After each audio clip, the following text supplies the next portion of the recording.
tes profils en mode public. Tu veux être vu, entendu, connu. Eh bien, s'il n'y a que ça pour te faire plaisir. Les pirates ont pénétré et détruit les systèmes informatiques de nombreuses entreprises en introduisant plusieurs virus. C'est pas un virus, c'est pire, c'est un ver. Wow, accrochez-vous, l'émission commence. 4, 3, 2... Ces conneries, c'est ma carte. Bonjour et bienvenue au tout premier épisode du Balado Cybercitoyen.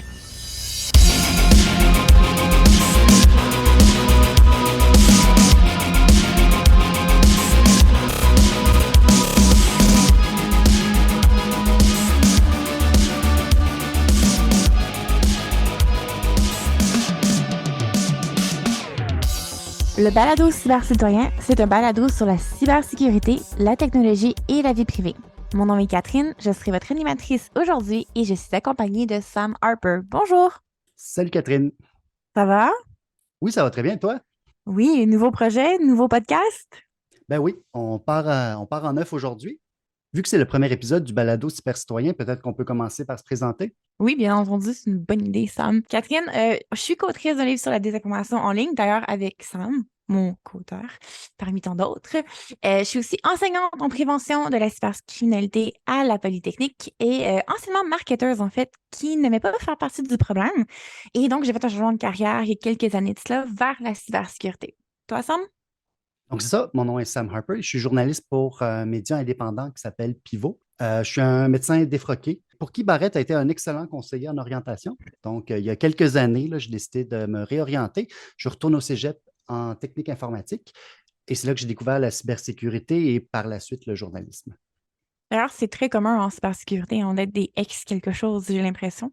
Oui, ben c'est le fun là, de changer de branche de temps en temps. Là, ça fait du bien. Puis sinon, vous parlez peut-être un peu du projet Cybercitoyen en ça, parce qu'il y a le balado, mais il y a également l'organisation qui va organiser tout ça, en fait, au cours des prochaines semaines.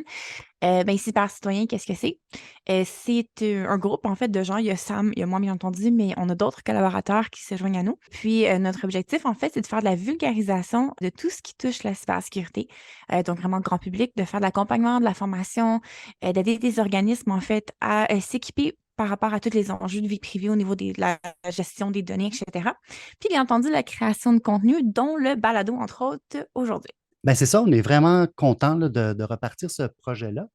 On s'est rencontrés d'ailleurs en faisant le balado des chiens de garde et là, on a décidé de partir un projet neuf. Donc, l'objectif est de produire un épisode à toutes les 2 semaines et de se tenir là, à ce rythme-là.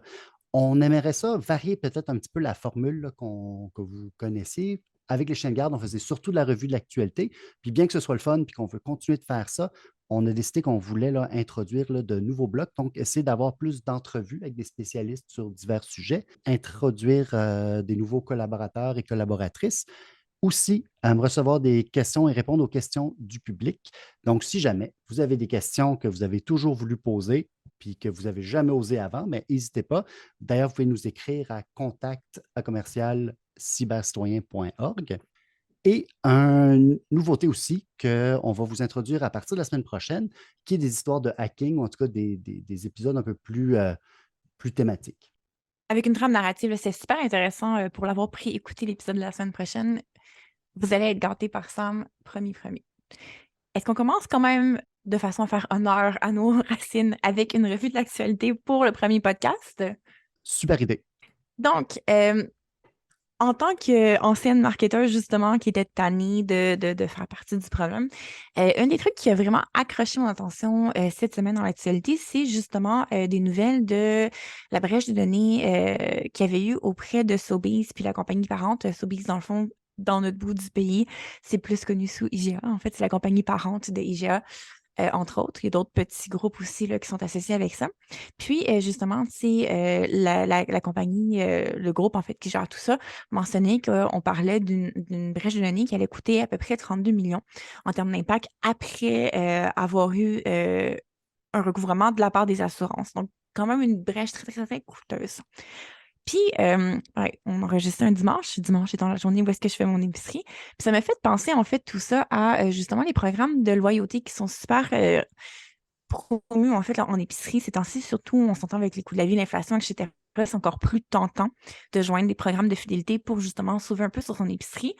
D'ailleurs, Provigo qui est très, très, très agressif dans ces genres de promotions où est-ce que il va avoir des produits d'appel dans le jargon du métier, qui est un produit où est-ce que qui va avoir extrêmement un gros discount, en fait, en échange de vous inscrire au programme de fidélité. Par exemple, le papier toilette qui va être à 3,99 versus 14 par exemple. Fait que, c'est quand même une différence majeure pour inciter les gens à se joindre. Ça nous dit aussi que pour Provigo, par exemple, vos données valent au moins un rabais de 8 en fait, et plus. Puis ça, c'est intéressant, en fait, d'aller voir de pourquoi est-ce que ça vaut aussi cher des données, puis à quoi ça sert, surtout dans un contexte où est-ce qu'il y a de plus en plus de brèches de données. Puis je pense qu'en tant que consommateur, justement, il faut peut-être faire attention puis se demander est-ce que ça vaut vraiment la peine à ce point-ci malgré ce qui se passe là, au niveau de l'inflation, malgré les prix, de justement mettre en danger ces données personnelles, puis les offrir comme ça en échange d'un petit cadeau à nos épiceries, sachant qu'il y a une des grosses chaînes qui vient justement de subir une brèche de données aussi majeure. Je sais pas ce que tu en penses, Sam.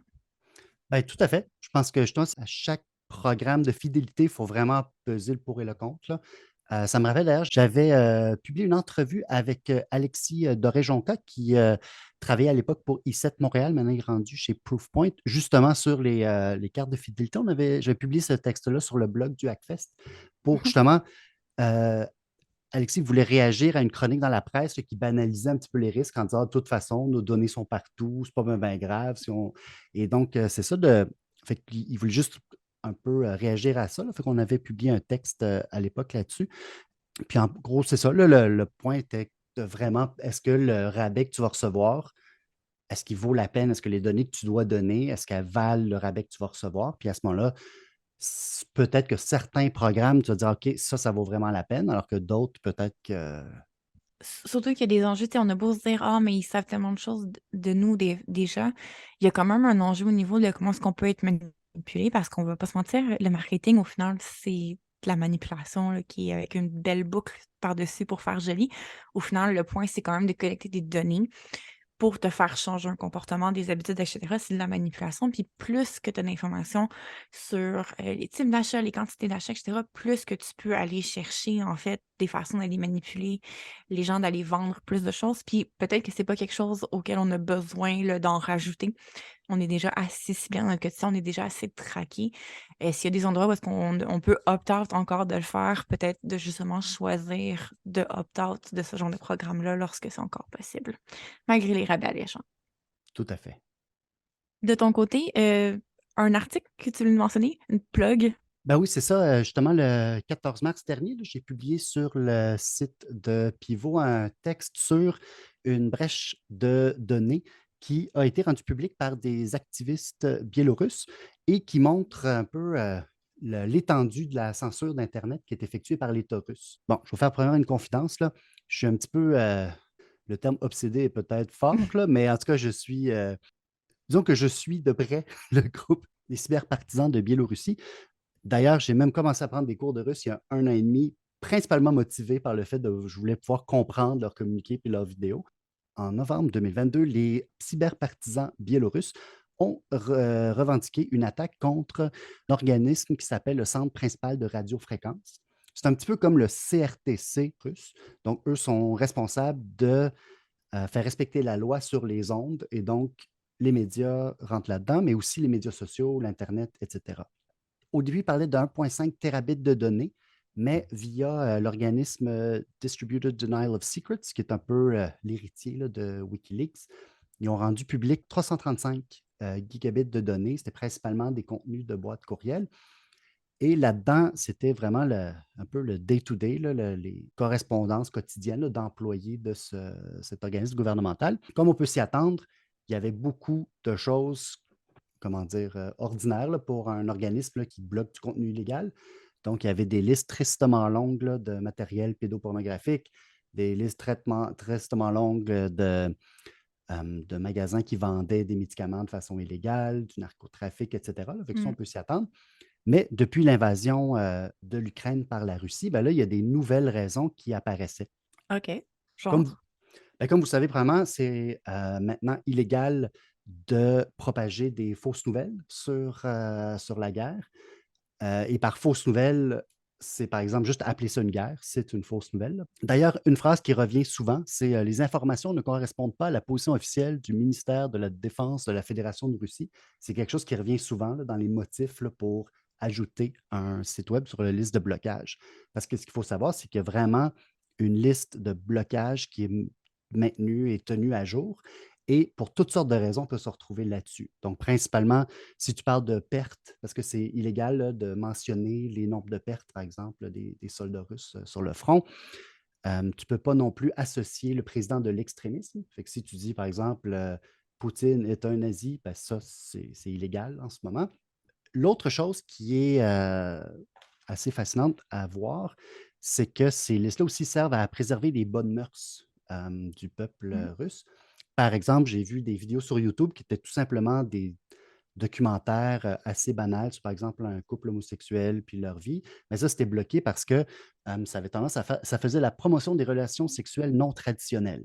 Il faut savoir aussi qu'en 2013, la Russie a adopté une loi qui empêche la propagande homosexuelle, entre guillemets, envers les mineurs. Le Hmm.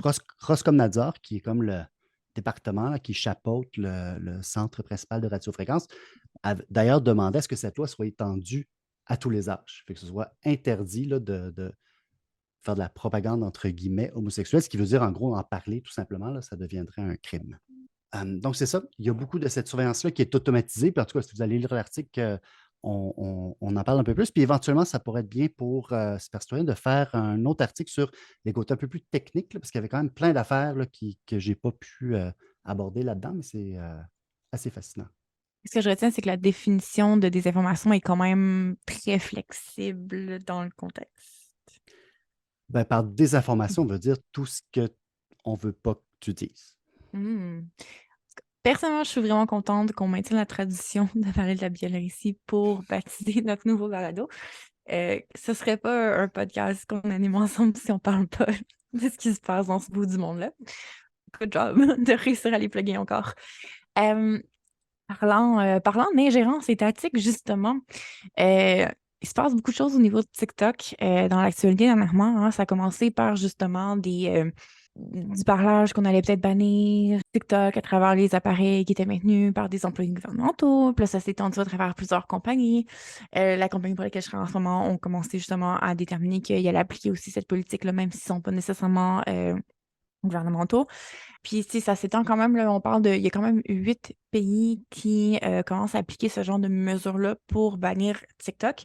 Ce qui a engagé, bien entendu, là, beaucoup de discussions au niveau de TikTok qui parlaient de se séparer de sa compagnie mère pour justement continuer, pour rassurer les gens, en fait, qu'on n'est pas en train de se faire espionner, entre autres, par la Chine, si on veut. Puis moi, je trouve ça encore intéressant, encore une fois, sur le point de vue de capture des données, etc. Est-ce que TikTok, à la base, est particulièrement si différent de, par exemple, ce que Facebook fait avec nos données en termes de tracking, manipulation d'algorithmes, etc.?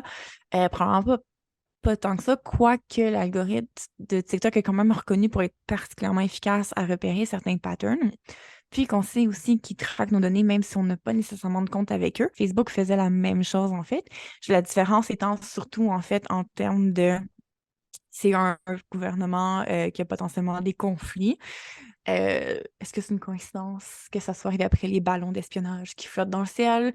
Toutes ces bandes-là, peut-être, peut-être pas, mais il y a définitivement une accélération au niveau de justement la crainte qu'on se fait espionner par la Chine dans les dernières semaines, je crois, dans l'actualité de ce qu'on voit. Je sais pas si toi, tu as une opinion là-dessus, Sam, si tu as vu un pattern, quelque chose qui se passe.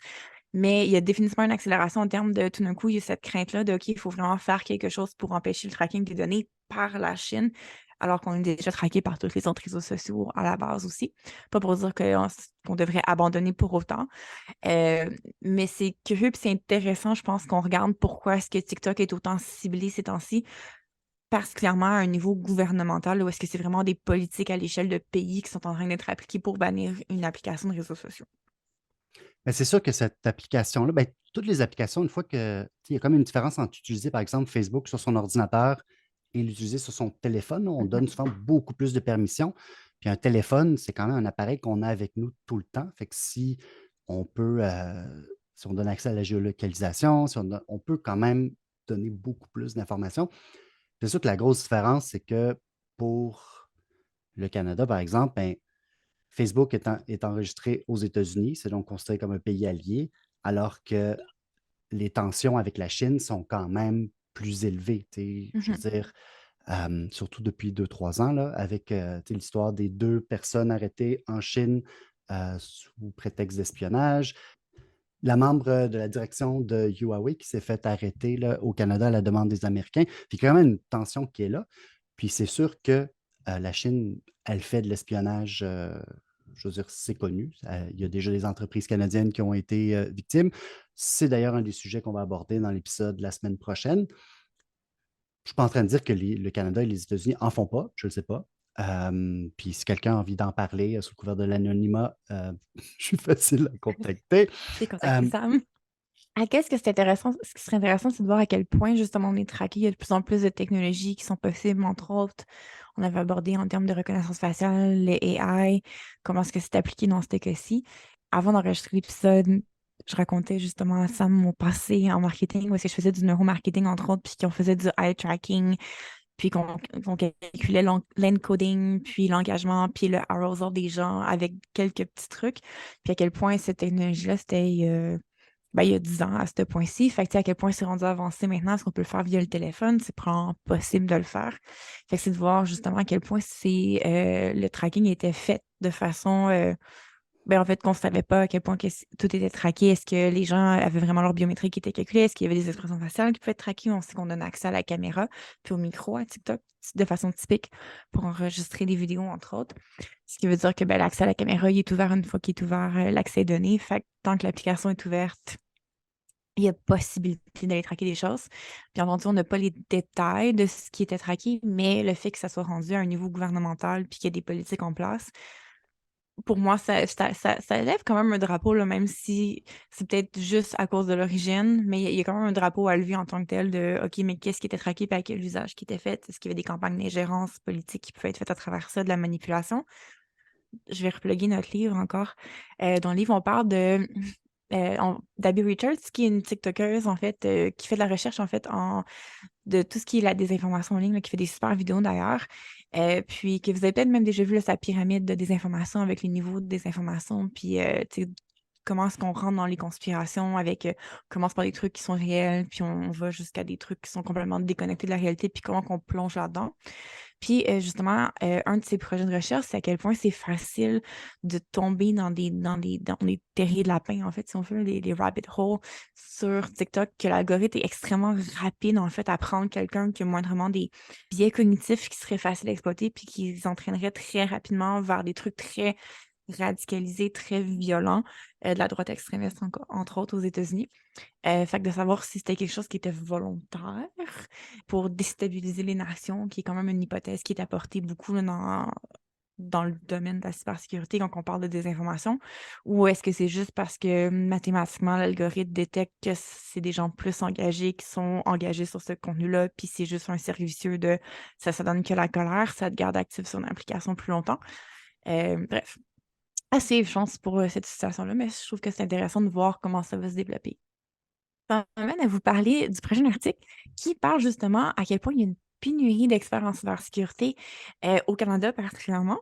Bref, Sam, tout le monde qui nous écoute, si vous êtes intéressé par la cybersécurité, il ne manquera pas d'emploi pour les prochaines années avec tous les enjeux de désinformation qui est quand même décrit comme étant un des problèmes majeurs à surveiller en cybersécurité pour 2023 par le World Economic Forum dans leur dernier rapport qui était paru en janvier sur les cyberrisques. On manquera pas de job, il y a de la place en masse dans l'industrie. Ça me rassure personnellement pour ma carrière, surtout que c'est une nouvelle carrière. Je sais pas si toi c'était rassurant, mais je pense pas qu'on va manquer de sujets pour les prochaines semaines du balade. Ben, c'est quand même une bonne nouvelle là, de savoir qu'on ne manquera pas de sujet. Là. On devrait se rendre au 100e épisode. Bref, c'est ce qui va conclure notre premier épisode aujourd'hui. Merci tout le monde pour votre écoute. Merci Sam de m'avoir accompagné aujourd'hui. On se revoit la semaine prochaine parce que vu qu'on launch, on s'est pris d'avance un peu, puis on a déjà quelque chose à vous proposer pour la semaine prochaine pour un épisode qui va traiter de... C'est ça, c'est un épisode qui va traiter d'une série de vulnérabilités dans les serveurs Exchange de Microsoft et des chasseurs d'espions qui les traquaient. En attendant, n'oubliez pas de nous suivre sur Facebook, Twitter Et puis, visitez aussi notre site web au cybercitoyen.org. Encouragez-nous, partagez la balado si vous avez trouvé l'épisode d'aujourd'hui intéressant ou si vous avez hâte à la semaine prochaine. Et je voulais dire finalement un gros merci à DJ Mutant pour la superbe track sonore du balado. À bientôt! À bientôt!